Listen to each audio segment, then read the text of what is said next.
মর্মাহত হয়েছে এবং তীব্র নিন্দা জানাচ্ছে। একই সাথে সাথে বাংলাদেশের একটি ঐতিহ্যবাহী শিক্ষা প্রতিষ্ঠান জাহাঙ্গীরনগর বিশ্ববিদ্যালয়ের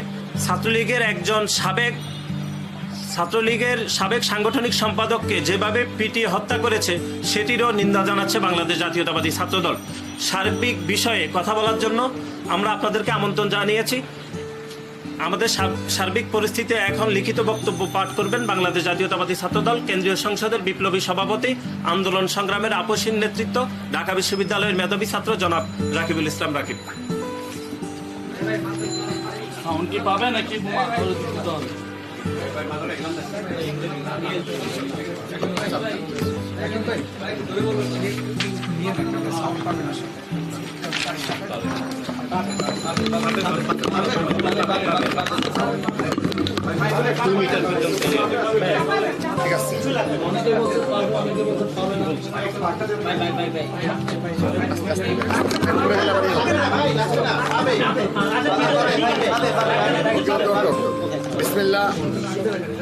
বিসমিল্লাহির রহমানির রহিম।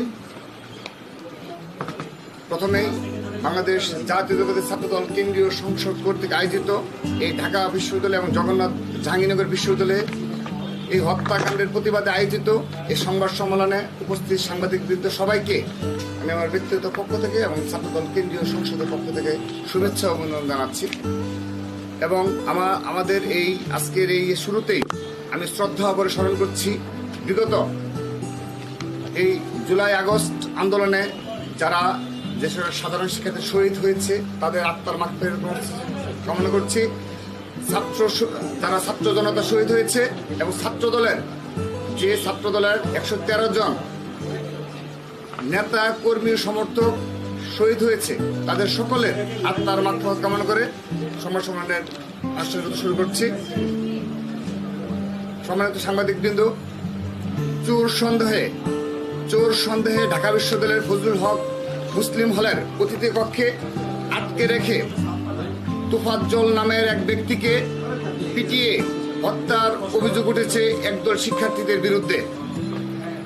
গতকাল বুধবার রাতে কয়েক ঘন্টা ধরে একাধিকবার মারধরের কারণে ওই ব্যক্তির মৃত্যু হয়।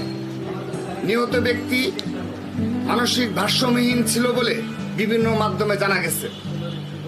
আমরা বাংলাদেশ জাতীয়তাবাদী ছাত্রদল উক্ত হত্যাকাণ্ডের তীব্র নিন্দা ও প্রতিবাদ জানাচ্ছি। অবিলম্বে দোষীদের বিচারের আওতায় আনার দাবি করছি। অপরাধীরা পালিয়ে যাওয়ার আগেই গ্রেফতারের আহ্বান জানাচ্ছি।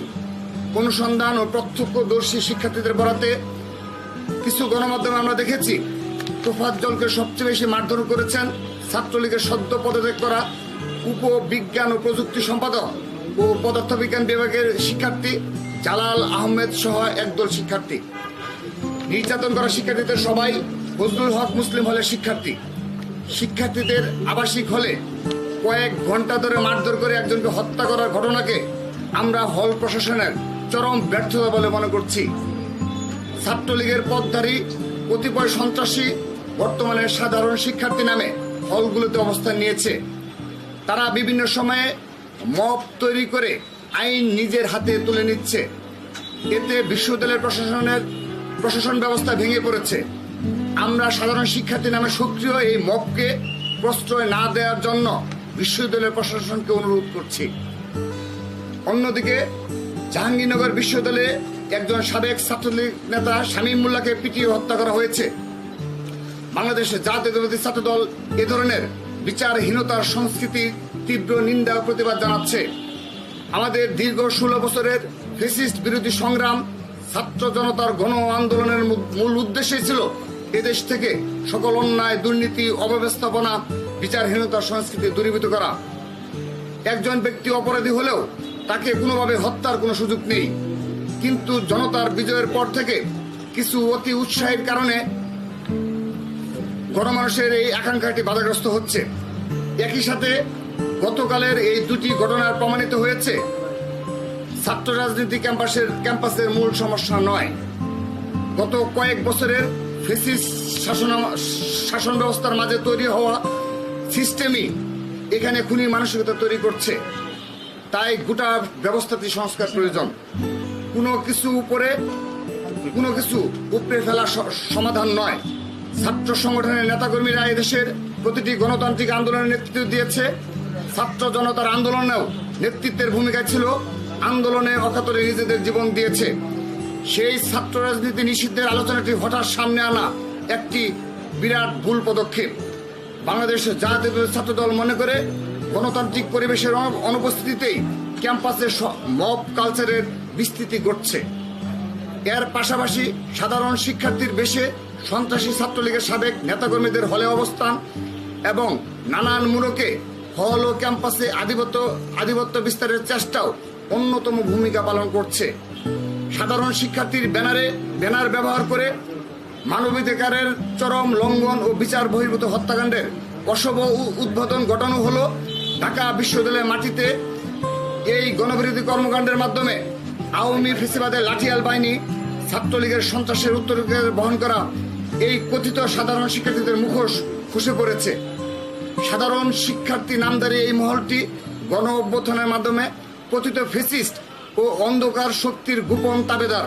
বাংলাদেশ জাতীয় ছাত্রদল মনে করে এদের হাতে ঢাকা বিশ্ববিদ্যালয় তথা সাধারণ শিক্ষার্থীরা নিরাপদ নয়। সবাইকে ধন্যবাদ। রাকিব ভাই, একটা প্রশ্ন ছিল। আমি রাকিব হাসান বার্তা কিছু পরে আমার প্রশ্ন হচ্ছে যে প্রশ্ন হচ্ছে যে 5ই আগস্টের গণ অভ্যুত্থানের পর আপনি কি মনে করেন এখনো ঢাকা বিশ্ববিদ্যালয়ে ছাত্রলীগ অবস্থান করছে?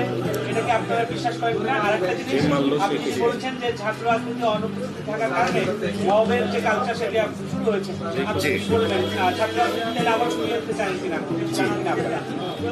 ধন্যবাদ।